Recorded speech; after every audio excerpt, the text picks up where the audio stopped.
Good morning student. इयत्ता 12वीमध्ये आपण गरिबी आणि विकास अभ्यासत आहोत. आता गरिबी आणि विकास, तर गरिबीची संकल्पना आपण बघितली आणि गरिबीची जेव्हा मूलभूत गरजा पूर्ण होतील आणि मूलभूत गरजा पूर्ण झाल्यानंतर आर्थिक घटकांची जी विषमता संपेल तेव्हा गरिबीतून विकास तयार होईल किंवा विकास होईल असं समजायला हरकत नाही. तर विकासासाठी ज्या गोष्टी आहेत की विकासाचा दृष्टिकोन सामाजिक व राजकीय मूल्यातून पाहिला जातो. विकासाचा जो दृष्टिकोन आहे तो कुठून बघितला जातो? सामाजिक व राजकीय मूल्यातून पाहिला जातो. मग विकासाचा हेतू लोकांचे कल्याण साधण्याचा असतो. उदाहरणार्थ, विकासाचा संबंध आर्थिक वाढीशी जोडला जातो. विकासाचा जो मुख्यतः संबंध आहे तो आर्थिक वाढीशी जोडला जातो. जेव्हा आर्थिक वाढीशी तो संबंध जोडला जातो तेव्हा आर्थिक विकासाचा एक पैलू आर्थिक वाढ घडवून आणण्याच्या राज्याच्या प्रमुख भूमिकेवर लक्ष केंद्रित करतो. जेव्हा आर्थिक वाढ घडून येते तेव्हाच राज्याच्या प्रमुख भूमिकेवर लक्ष केंद्रित केल्या जाऊ शकतो. मग पर्यायाने पैलू खुल्या अर्थव्यवस्थेच्या विकासाला प्रोत्साहन देण्याच्या भूमिकेला महत्त्व दिले जातं. मग दृष्टिकोन हा समाजवादी आहे तर दुसऱ्या दृष्टिकोनाला भांडवलशाही म्हणता येईल.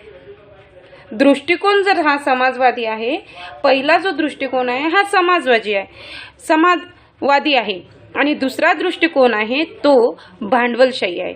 म्हणजे समाजवादी आणि भांडवलशाही असे दोन दृष्टिकोन आहे. अशा दोन्ही दृष्टिकोनातून विकासाच्या पारंपरिक दृष्टिकोन बघितले जातील किंवा पारंपरिक दृष्टिकोन आहेत. विकासाचा जर आपण विचार केला तर त्यामध्ये सर्वात पहिले भूमिकेला महत्त्व दिलं जातं. अर्थव्यवस्थेच्या विकासाला महत्त्व दिलं जातं आणि त्या महत्त्वाला जर पहिला दृष्टिकोन असेल तर तो म्हणजे एक समाजवादी आणि दुसरा म्हणजे भांडवलवादी असं म्हणता येईल.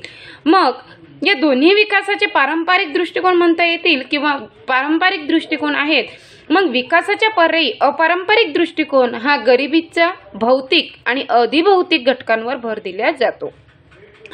विकासाचा जो पर्यायी अपारंपरिक दृष्टिकोन आहे या अपारंपरिक दृष्टिकोनात हा गरिबीचा भौतिक आणि अधिभौतिक घटकावर भर दिला जातो. म्हणजे दोन घटक आहेत समाजवादी आणि भांडवलशाही घटकामध्ये. जर आपल्याला अर्थव्यवस्थेचा विकास बघायचा असेल तर दोन घटक बघितले जातात, म्हणजे दोन दृष्टिकोन बघितले जातात. ते म्हणजे भांडवलशाही दृष्टिकोन आणि दुसरं एक म्हणजे समाजवादी दृष्टिकोन आणि दुसरं म्हणजे भांडवलशाही दृष्टिकोन. मग यामध्ये जर घटक आपल्याला बघायचे असतील, विकासाच्या अपारंपरिक दृष्टिकोनामध्ये जर घटक बघायचे असेल तर त्याच्यामध्ये एक भौतिक घटक आहे आणि एक अधिभौतिक घटक आहे की या दोन घटकांवर भर दिला जातो.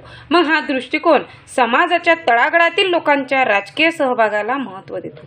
मग भौतिक आणि अधिभौतिक जो दृष्टिकोन आहे हा समाजातील तळागाळातल्या व्यक्तींवर लक्ष केंद्रित केला जातो किंवा भर दिला जातं किंवा त्याला महत्त्व दिलं जातं, जेणेकरून निर्णय प्रक्रियेमध्ये समाजाच्या सर्व घटकांना योग्य प्रतिनिधित्व मिळेल. मग त्यामध्ये मानवी उपक्रम व निसर्ग यांच्यात योग्य तो समतोल साधण्याचा प्रयत्न केला जातो, ज्यामुळे शाश्वत विकासाच्या संकल्पनेला प्रोत्साहन मिळतं. समाजाच्या सर्वच घटकांना जेव्हा योग्य प्रतिनिधित्व मिळेल किंवा लक्ष केंद्रित केलं जाईल मग त्यावरून मानवी उपक्रम व निसर्ग यांच्यात योग्य तो समतोल साधला जाईल. जेव्हा प्रत्येक समाजाचा घटक हा योग्य ते प्रतिनिधित्व करेल, योग्य ती भूमिका बजावेल, त्यावेळेला मानवी उपक्रम व निसर्ग यांच्यात काय होणार? महत्त्वाचा समतोल साधला जाईल. जेव्हा तो समतोल साधण्याचा प्रयत्न केला जाईल त्यावेळेला शाश्वत विकासाच्या संकल्पनेला प्रोत्साहन दिले जाईल. मग त्यावेळेला काय होणार? शाश्वत विकासाच्या संकल्पनेला प्रोत्साहन दिले जाईल. मग यानंतर 1990 पर्यंत विकास साधण्याचा दृष्टिकोन मुख्यतः पारंपरिक स्वरूपाचे होते. मग 1990 पर्यंत विकास जर साधायचा असेल तर 1990च्या काळात किंवा 1990 पर्यंत पारंपरिक दृष्टिकोन साधण्याचं महत्त्वाने स्वरूप होतं. म्हणजे पारंपरिक दृष्टिकोनाचं विकास साधण्याचं स्वरूप होतं. मग त्याचे मुख्य उद्दिष्ट काय होतं? गरिबींची भौतिक समस्या सोडवणे. 1990 पर्यंत पारंपरिक दृष्टिकोन होतं तर मग त्याचं मुख्य उद्दिष्ट होतं की गरिबांची भौतिक समस्या सोडवणे. जेव्हा गरिबांची भौतिक समस्या सोडवल्या जाईल तेव्हाच राज्याचे प्रमुख कार्य औद्योगिकरण साधून किंवा शेतीवर भर देऊन आर्थिक सुबत्ता वाढवणे असे होते. मग त्यातून रोजगार निर्मिती व दरडोई उत्पन्नाची वाढ होणे अपेक्षित होती. जेव्हा भौतिक समस्या सोडवल्या जातील म्हणजेच काय होईल की राज्याचे प्रमुख कार्य औद्योगिकरण साधून किंवा शेतीवर भर देऊन आर्थिक सुबत्ता वाढवणे असे होते. म्हणजे जर औद्योगिकरणाकडे भर दिला तर औद्योगिकरण साधल्यानंतर शेतीवर अधिकाधिक भर देऊन आर्थिक सुबत्ता वाढवणे हे लक्ष केंद्रित केलं जात होतं किंवा याच्यावर अधिकाधिक भर दिल्या जात होतं. मग त्यातूनच काय व्हायचं की रोजगार निर्मिती दरडोई उत्पन्नाची वाढ व्हायची असं अपेक्षित त्यांना होतं. परंतु काय झालं कालांतराने 1990च्या पुढील काळामध्ये विकासाच्या पर्यायी दृष्टिकोनाला स्वीकारण्यात आले. 1990 पर्यंत हे ठीक होतं. 1990 पर्यंत भौतिक समस्या सोडवण्याचे प्रयत्न केले जात होते. औद्योगिकरण साधून शेतीवर अधिक भर देऊन आर्थिक सुबत्ता वाढवण्याचा प्रयत्न केला जात होता आणि त्यातूनच रोजगार निर्मिती व दरडोई उत्पन्नाची वाढ व्हायला पाहिजे, याची निर्मिती व्हायला पाहिजे असं त्यातून अपेक्षित होतं. परंतु 1990च्या पुढील काळामध्ये काय घडून आलं की विकासाच्या पर्यायी काळात विकासाची संकल्पना 1990च्या पुढील काळामध्ये विकासाच्या पर्यायी दृष्टिकोनाला स्वीकारण्यात आले. 1990 पर्यंत औद्योगिकरण साधून शेतीवर भर देऊन आर्थिक सुबत्ता वाढवणे, शेतीवर जास्तीत जास्त भर देऊन आर्थिक वाढ कशी होईल, आर्थिक सुबत्ता कशी होईल याच्यावर लक्ष केंद्रित करण्यात आले. त्यातूनच रोजगार निर्मिती व दरडोई उत्पन्नाची वाढ होणे हे सुद्धा त्यांना अपेक्षित होतं. परंतु 1990चा जो काळ आहे म्हणजे आजपर्यंत तेव्हा काय करण्यात आलं की विकासाच्या पर्यायी दृष्टिकोनाला स्वीकारण्यात आलं. जेव्हा विकासाच्या पर्यायी दृष्टिकोनाला स्वीकारण्यात आलं त्यानुसारच मग सध्याच्या काळात विकासाची संकल्पना जी आहे ती समता, सहभाग आणि सबलीकरण तसेच शाश्वत या तत्वांना महत्त्व देण्यात आलं. कोणत्या तत्वांना? सध्याच्या विकासाच्या काळात संकल्पना म्हणजेच काय करण्यात आलं की समता, सहभाग आणि सबलीकरण तसेच शाश्वतता या तत्वांना महत्त्व देण्यात आलं. कधी? 1990च्या नंतर.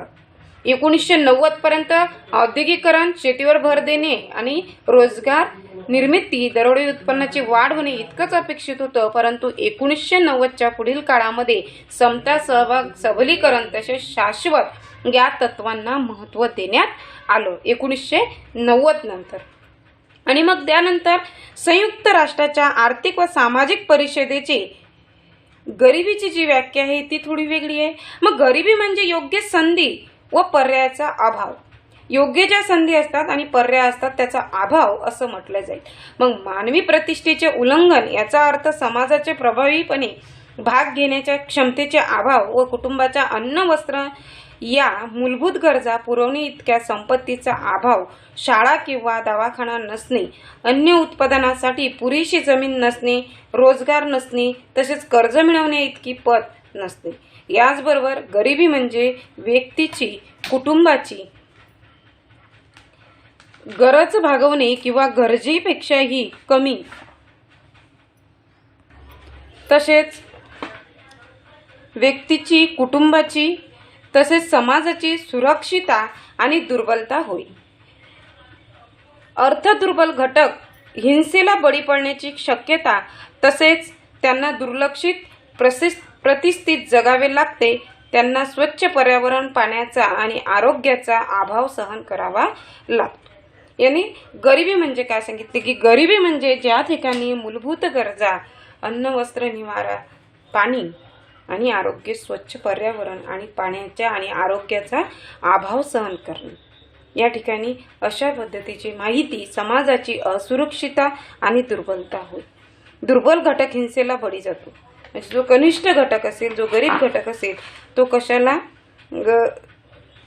समाजाला आणि त्या या परिस्थितीला, दुर्लक्षित परिस्थितीला जगावे लागते. स्वच्छ पर्यावरण आणि पाण्याच्या आणि आरोग्याचा अभाव जो आहे तो त्यांना सहन करावा लागतो.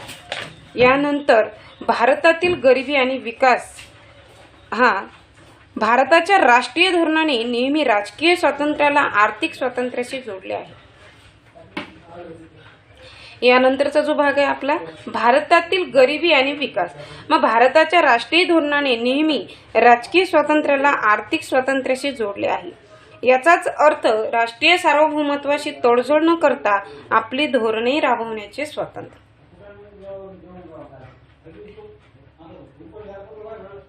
भारतातील गरिबी आणि विकासाचा जर आपण अभ्यास केला तर यामध्ये काय झालंय की राष्ट्रीय धोरणाने नेहमी राजकीय स्वातंत्र्याला आर्थिक स्वातंत्र्याशी जोडले. याचाच अर्थ राष्ट्रीय सार्वभौमत्वाशी तडजोड न करता आपली धोरणे राबवण्याचे स्वातंत्र्य.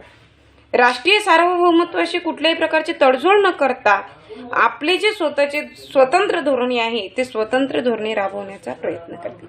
मग भारताच्या विकास प्रक्रियेचे 3 महत्त्वाचे पैलू आहेत. मग भारतामध्ये जे विकास होत असेल याचे 3 पैलू त्यांनी सांगितलेलं आहे किंवा 3 पैलूंचा अभ्यास आपल्याला करायचा आहे.